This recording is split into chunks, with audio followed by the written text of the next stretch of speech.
Hey there, and welcome to days 91 through 100 of the 100-Day Project 2023. I've finally reached the end of 100 days.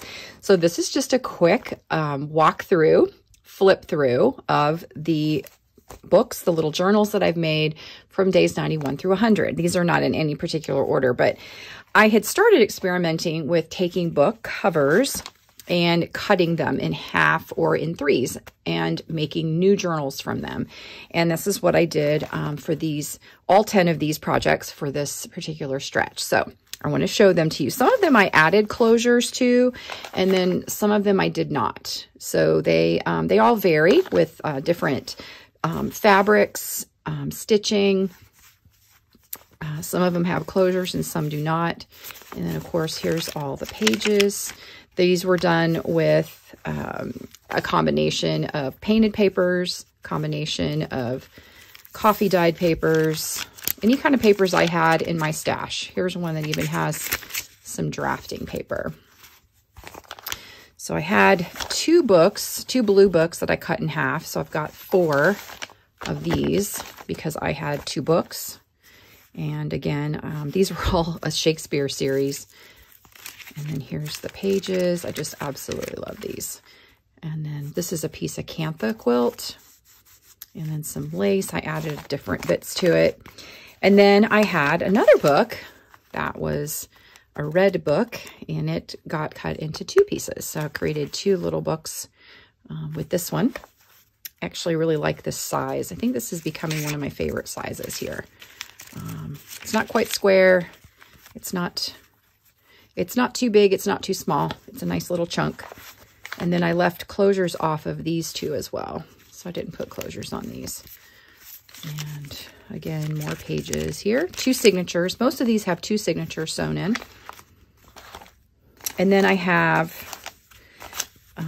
this was one here that was part of another book that I cut in half. This was a newer book, wasn't really an old one, but I cut that one in half. I think I got 3 out of that one. So you might have seen a couple of those pieces on the last 100 or the last 10 days. And then on this one, I cut the pages a little bit smaller. And then I added some ribbon here to the ends. I glued onto the ends here. I thought that was kind of neat just to kind of fill in that little bit of a gap there. And then this one was 3 cut from 1 book cover. So this was actually quite an old book cover or book, and you can see some of the wear on this one. I absolutely love the color of this, and it works really well with this pinkish color ribbon. And then I did this one with some green and did some stitching. Most of these I did a little bit of stitching on. I just love how this one turned out too. So let's open up a couple of these so you can see the insides.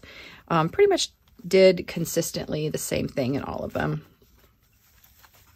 where I added different types of papers, mostly painted papers, inked up papers, and then coffee stain papers.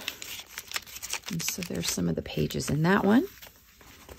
And this one here, I love these 2. I just really like this pinkish color with the olive green cover, and that the cover is really old.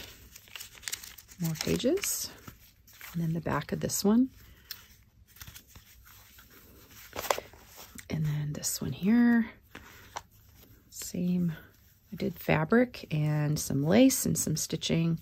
Pretty consistent. That was my theme for the 100 days, was to incorporate paper and stitching and fabric.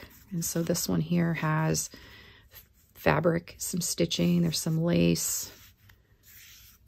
You can see kind of the book cover here, some of it. And then again, 2 signatures in these as well with a bunch of different papers sewn in. So those are my 100-day project pieces for 91 through 100. So thanks for following along the 100 days. And I hope you enjoyed being inspired by all the different books and all the different things that I've made as part of my theme.